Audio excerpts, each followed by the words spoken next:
Amahoro kuri mwebwe mwese bakunzi b'ibiganiro vya televiziyo Isanganiro, kaze n'umwanya wo kubashikiriza amakuru mu rurimi rw'ikirundi. Mu nkundire amakuru twabateguriye uno munsi tuyatangurire ku ngingo nkuru arizo zikurikira. Amafaranga leta ishira mu gisata cyo gukingira abana aracari make ngo kuko haheze imyaka ishika kuri 10 atava ku bice bibiri kwijana. Ibi ni byavuzwe n'umuhinga mu gisata cyo gukinga agateka k'abana yahari mu nama yo kurabira hamwe uko agateka k'abana kifashe mu gihugu. Nayo kwigisha ibijanye n'indwara yo guhamuka byofasha ngo mu kuvura iyo ndwara. Ibi navyo bikaba byavugiwe mu nama yatunganijwe n'ikigo kijejwe gukinga amatati Senape. Abayitabiriye bakaba bagarutse ku ruhara rw'abajejwe intwaro mu gukinga iyo ndwara iyo ivuye kuri kahise k'igihugu. Mu kanya ni muri mwimwe ukwayo.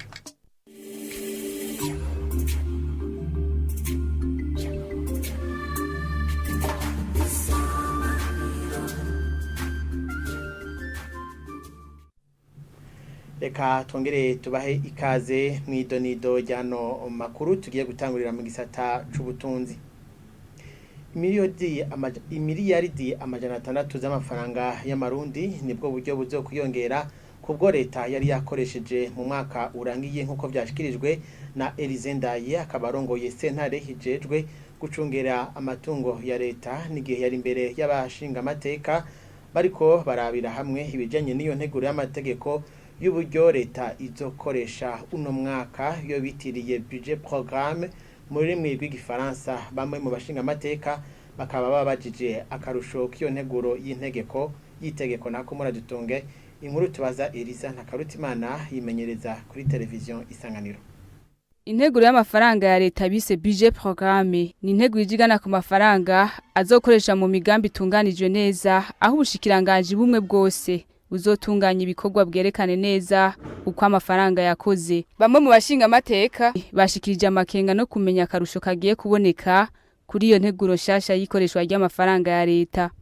Muri budget programme mwebwe murabona muri rusange iyo budget programme par rapport y'ingene aya mabudget yahora abapresente mahora muri presente hano inama nshinga amateka makomantere mahora mugira motubwira ama avantage arimo cyane sinzi akarusho karimo muri icyo kintu cyitwa budget programme mwebwe mumaze gusoma. Umukuru wa sentare icungera amatungo y'igihugu yishuye ko mu gihe iyo nteguro itahuwe neza n'abaserukira abandi hazoba karusho. Avec cette loi de finances, le projet de budget 2022-2023 nditurinjira neza muri budget programme. Les programmes nizo zizoba zigize ni politique publique nayo ikazoba ifise umuntu ayijejwe. Donc akarusho rero mu gihe tuba twinjiye muri budget programme neza na neza karahari, kuko urumva amafaranga azoba atanzwe kugira ngo akore ikintu kiboneka gifise des objectifs précis, gifise des résultats à atteindre avec des indicateurs uzoba ari karabikondora azofatira ko pour voir si le programme a été réalisé comme prévu. Amafaranga cyo yatangiwe gaca kiboneka yuko cyakozwe, kuko kwinjira muri budget programme bisaba changement de mentalité, changement de raisonnement en matière de gestion. Intambamye ya mbere n'ingene abantu bazovyenteriorize bakavyishiramo yuko hagiye guhinduka uburyo bwo kujera uburyo bw'igihugu, kuko hari bamwe bagiye barabisaba. Birakenewe une formation sur ça, birakeneye na à côté de la formation birakeneye ni sensibilisation. Kuri iyo nteguro nshasha izotangurana n'umwaka wa 2023 ushiriwa 2024, leta izokongera ko imiliyaridi amajana 6 ku mafaranga yahora ikoresha. Iyo nteguro kandi izofasha mu gukurikirana neza ibikorwa vya leta. Tubandanye nano makuru mu gisata c'agateka akabana. aho ngo uburyo leta ikoresha mu gisata cyo gukingira abana bukiri buke hakaba haheze imyaka 10 ubwo buryo butarenga ibice 2% by'uburyo leta isanzwe ikoresha bikaba byavuzwe n'umuhinga mu bijanye no gukingira agateka k'abana hari mu nama yateguwe n'urunani FENADEB runani rw'amashira hamwe haurikiyemwo amashira hamwe yo gukingira agateka k'abana abitabiriye iyo nama bakaba bavuze ko akwiye gushirwaho ingufu zidasanzwe mu gukinga agateka k'abana ngo kuko kabandanya guhungabanwa ni nkuru tubaza Lidigahimbare. Amabi amwe akorerwa abana aracibonekeza ku rugero runini nkuko biri mu kigwa cyakoze mu mwaka uheze wa 2021 n'ishiramwe gitagateka k'abana FENADEB. Yves Ishimwe ajijwe imigambi mw'iryo shirahamwe avuga ko urudandazwa rw'abana hamwe no gufatwa ku nguvu biri mu mabi akorwa ku bwinshi mu ntara zitandukanye. Mu biharuro dufise abana 481 bagiriwe urudandazwa rw'abantu mu mwaka uheze. Turerekana ko amabi afatiye ku gitsina yagiriwe abana 321 harimwo no kwicwa kw'abana aho mbere harimwo n'inzoya zikivuka aho igice kinini mbere c'abo bana usanga bishwe n'abavyeyi babo. Turerekana n'ayandi mabi afatiye ku rukoba borezi gufa abana ndetse no gusinzikariza amagara abana navyo nyene vyafashe igitigiri kitari gito c'abana mu ntara zitandukanye. Pierre Nkurikiye umushakashatsi mujanye n'agateka k'abana mu kigo yashize habona yerekanye ko uburyo bucigwa muri ico gisata ari buke kugira ngo ayo mabi ashobore kugwanywa kandi bashobore kugabanura abana bari mu mabarabara. Twerekanye ko kuva mu mwaka wa 2011 gushika muri no mwaka wa 2022 ayo mafaranga atigeze ahinduka cyane. No kuvuga yagumye angana hafi y'ibice 2 n'uduce 6 kwijana by'amafaranga yose leta ibyo iri kurakoresha. Urumva ni hafi inusu ya kimwe uburyo bwose leta iba yegeranije haba ivyo mu gihugu canke yasavye hanze. Ikindi twerekanye nuko abahora bafasha mu gushira mu ngira agateka k'umwana ngaha mu Burundi guhera mu mwaka wa 2016 babivuyemwo.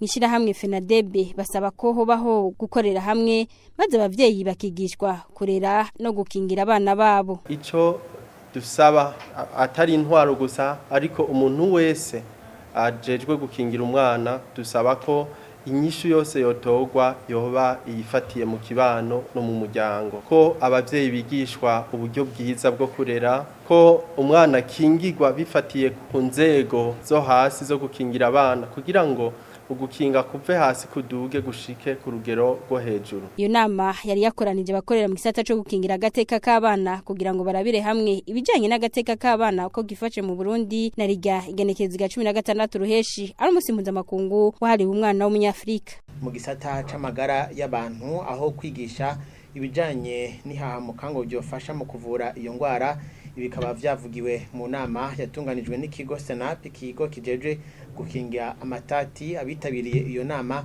bakaba bagarutse ku ruhara rw'abajejwe intwaro mu gukinga iyo ngwara iyo ivuye kuri kahise k'igihugu. Ni nkuru tubaza Jean de Dieu Irakoze. Gutanga intererano zerekeye kuvura ihahamuka nico cyakoranije abegwa n'ibibazo bituruka ku ndiyane za kahise. Kubw'uwakorera muri ico gisata kwigisha abanyagihugu ibijanye n'ihahamuka byofasha kuvura abahuye n'ivyo bibazo. Kuko ivyabaye n'ivyaciye inyuma yacu canke ibigenda biraba n'ibindi biturengana ibica kuri twebwe nyene, ko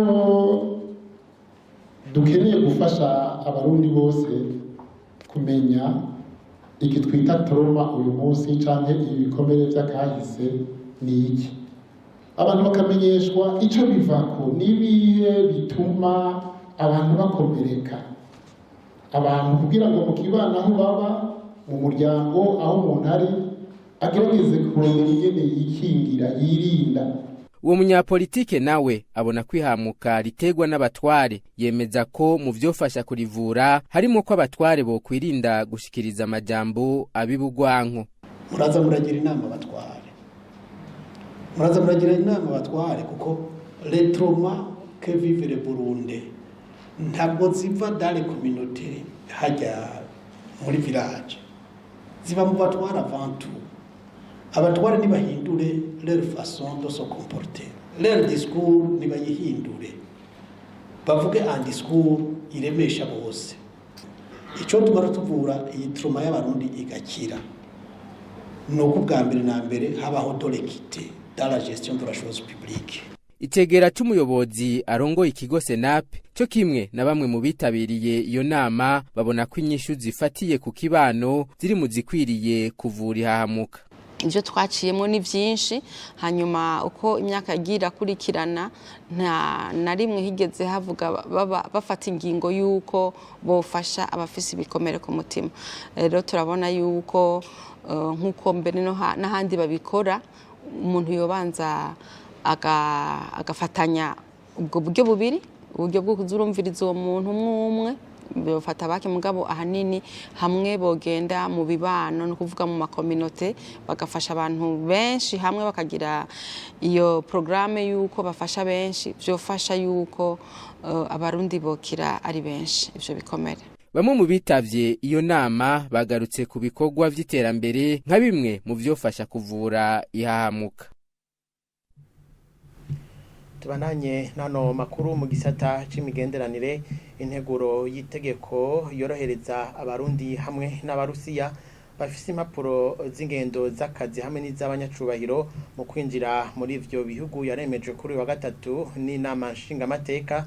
Bamwe mu bashingamateka bo bakaba babona ko iyo nteguro yari kwiye no korohereza abafise impapuro z'inzira zisanzwe arizo bita passeport ordinaire. N'inkuru ya Nicole Ninahazwe.